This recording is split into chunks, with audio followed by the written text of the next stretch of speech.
Muito bem, neste vídeo veremos o projeto de um compensador em atraso de fase no domínio de frequência.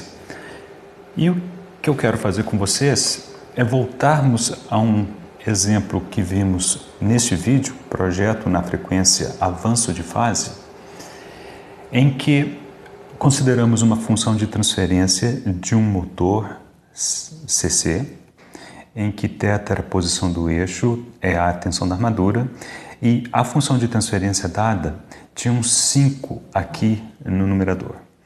Vou voltar a esse exemplo com o 1 no lugar do 5 para vermos as diferenças que isso causa no comportamento da planta e também no projeto que agora desejamos fazer por atraso de fase em vez de avanço de fase. Deixa eu justificar rapidamente aqui a mudança do 5 para o 1. O modelo em termos de parâmetros físicos, ele pode ser visto aqui. Então veja que o numerador é composto de três valores, três constantes. Km, que é a constante do motor, dividido por B, que é a fricção, e RC, que é a resistência do enrolamento de campo. Então basta que esses parâmetros variem um pouco para termos numeradores diferentes. Então imaginamos um motor com características um pouco diferentes, em que o numerador aparece 1 em vez de 5. As especificações do projeto vamos considerar que sejam iguais às do projeto que vimos neste vídeo. Ou seja, erro de velocidade em estado estacionário igual a 0,02, isso corresponde ao erro para entrada em rampa, e uma margem de fase aproximada de 50 graus. A função de transferência do controlador por atraso de fase está dada aqui, que tem a mesma aparência do compensador de avanço de fase, com a diferença de que agora o A será um número maior do que 1. Muito bem, como fizemos neste vídeo, começaremos com as especificações do comportamento do desempenho em estado estacionário. Ou seja, estaremos olhando para este valor. Ok, então, primeira coisa, o valor do KV para o sistema controlado, a definição é o limite quando S tende a zero de S vezes a função de transferência de malha, que neste caso agora com o compensador dado, né, a forma foi dada, mas nós vamos projetar isso daí, ATS mais 1 vezes a função de transferência da planta que está aqui. Muito bem, S cancela com S e fazendo S tender a zero, observe, isso aqui tende a 1, isso aqui tende a 1 também, isto é simplesmente KC. Agora, lembrando que o erro em estado estacionário para entrada em rampa é igual a 1 sobre KV, daqui temos que KV precisa ser 50. Ora, como KV é igual a KC, então concluímos que KC precisa ser 50. E já obtemos um dos três parâmetros do compensador. Agora precisamos obter os outros dois, o parâmetro A e o parâmetro T. Antes de irmos para esse novo aspecto do projeto, o que tem aqui é o diagrama de Bode, ou a resposta em frequência, do sistema não compensado. Ou seja, aqui temos o módulo de G de J ômega, okay? E aqui a fase de G de J ômega. Okay. Qual é a margem de fase do sistema não compensado? Então procuramos a frequência de cruzamento está por aqui, e nessa frequência fazemos a leitura, alguma coisa por aqui, essa é a margem de fase, e nesse caso a margem de fase não, estou um pouco fora aqui do... Vou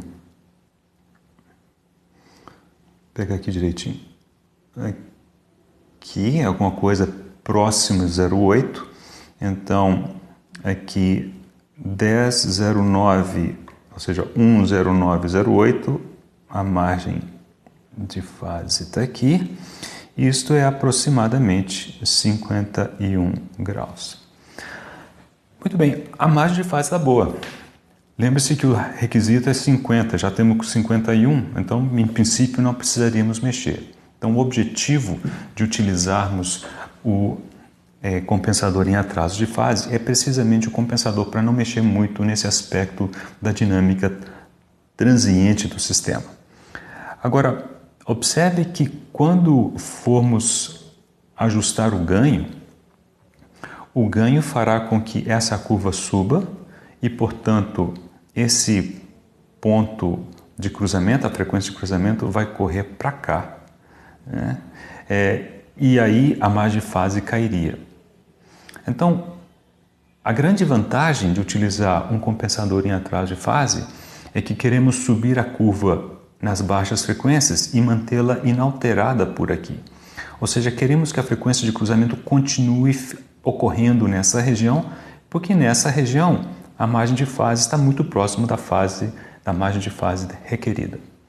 Muito bem, como tudo aqui é mais ou menos aproximado, nós vamos trabalhar não com 51, mas nós vamos dar uma folga, né? Nós vamos somar, por exemplo, 4 graus para trabalharmos com um valor de projeto de 55 graus de fase.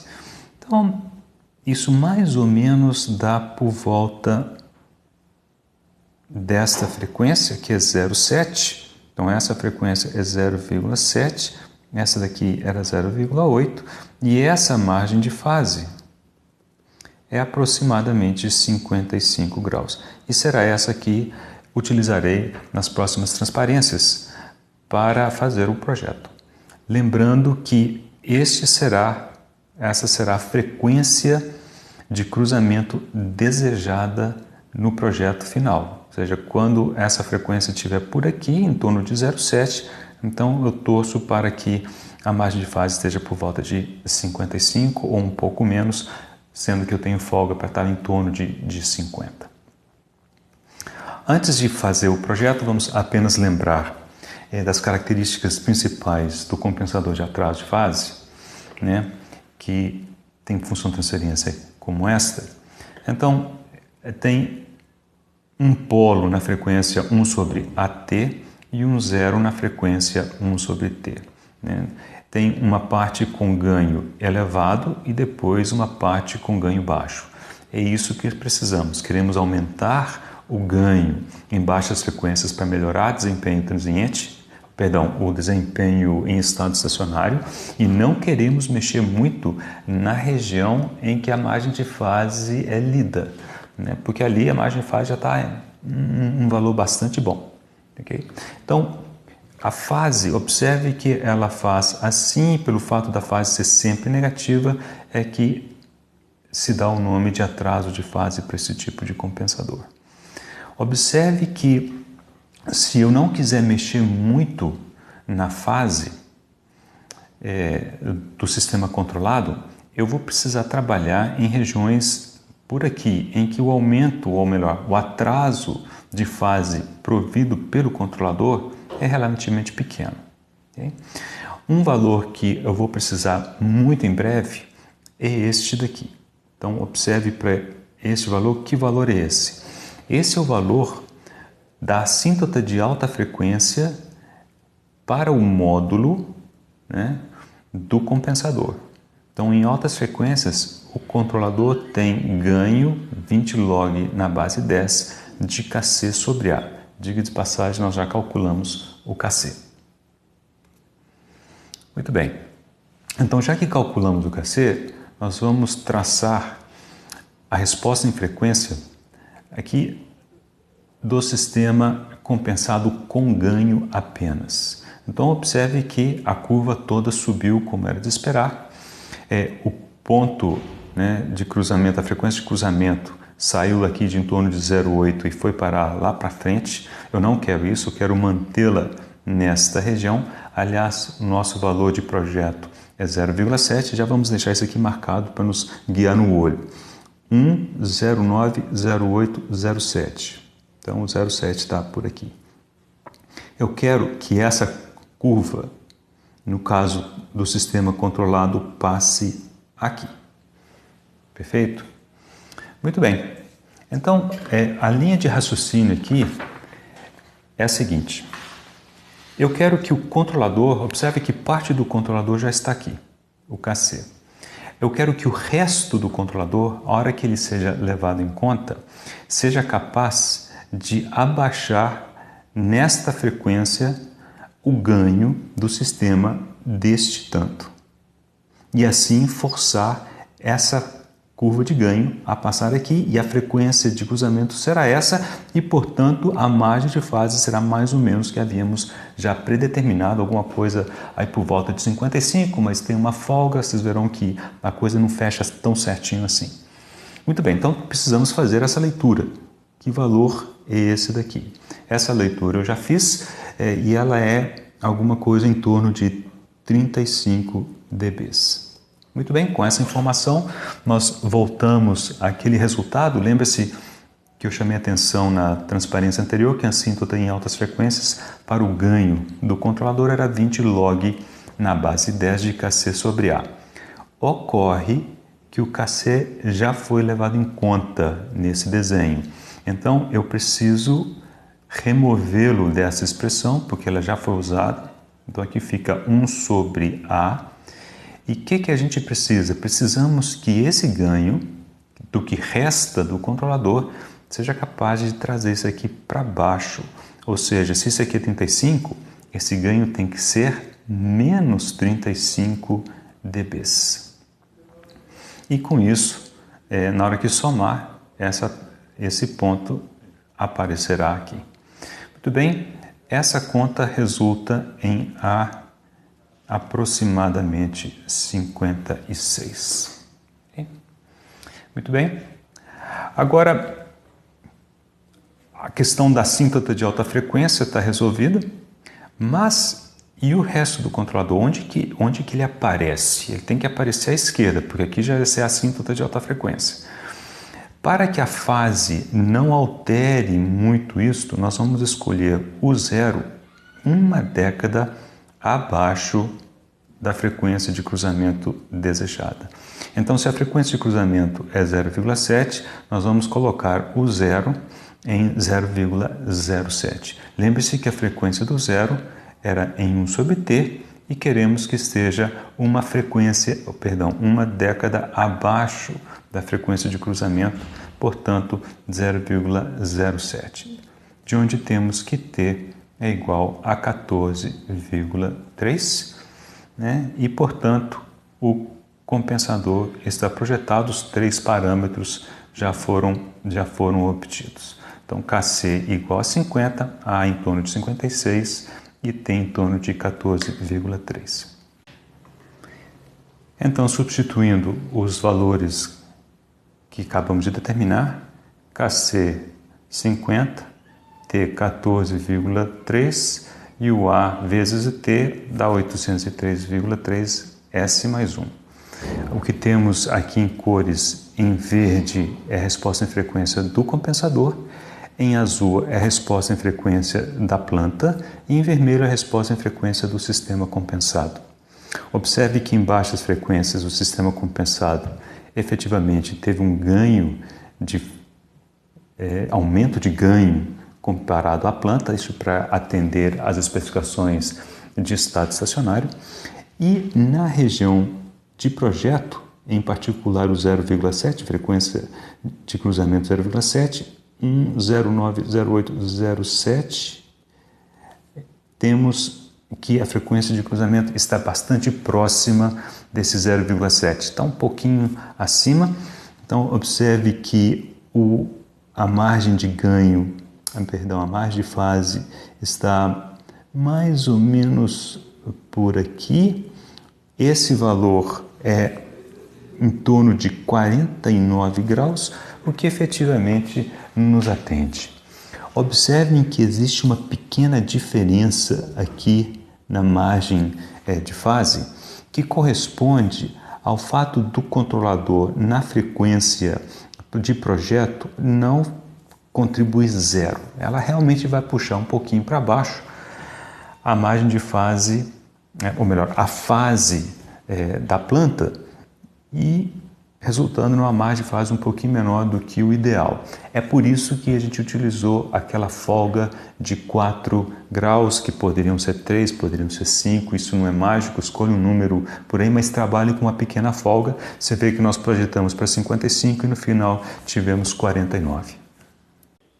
Vejamos agora o desempenho do compensador em atraso projetado. Veremos ele no domínio do tempo, primeiramente começando com o transiente, e na próxima imagem veremos o seu desempenho em estado estacionário. Muito bem, para olharmos o transiente, faremos, por exemplo, uma resposta ao degrau. Então temos em verde aqui a resposta da planta em malha fechada, mas sem o compensador, ao degrau unitário. Aqui em azul temos a resposta em malha fechada ao degrau unitário da função de transferência da planta compensada pelo controlador projetado. E o que vemos aqui essencialmente é que a parte dinâmica tem um comportamento muito parecido. A diferença será vista na próxima imagem, está no desempenho em estado estacionário. Aqui vale a pena observar que o sistema compensado ele tem uma cauda aqui bem lenta, né? Essa é a característica, né, de sistemas compensados por atraso de fase. Se vocês fizerem a conta, verão que a banda de passagem do sistema controlado é mais curta, ela é menor do que a banda de passagem do sistema não controlado. Esse é o preço que foi pago para compensar o erro em estado estacionário e reduzi-lo bastante, ou seja, 50 vezes. Então aparece um polo do compensador, ele é bastante lento. Na hora que fecha a malha, ele dá origem a um polo de malha fechada também bastante lento, e ele que vemos aqui, né, uma cauda, apesar de não ter uma amplitude muito grande, mas o seu efeito ele é bastante lento. O comportamento em estado estacionário para entrada em rampa, que é o que interessa, porque trata-se de um sistema, aliás, uma planta do tipo 1, está indicado aqui. Em preto é a rampa unitária, e queremos ver como que a resposta à rampa de cada um dos sistemas se comporta. Aqui temos a planta em malha fechada sem o compensador, respondendo à rampa. Aqui a planta compensada em malha fechada, também respondendo à rampa. O transiente, que é basicamente essa região, é muito parecido, mas logo percebemos que o sistema compensado ele começa a se aproximar bastante da rampa, ao contrário do sistema não compensado.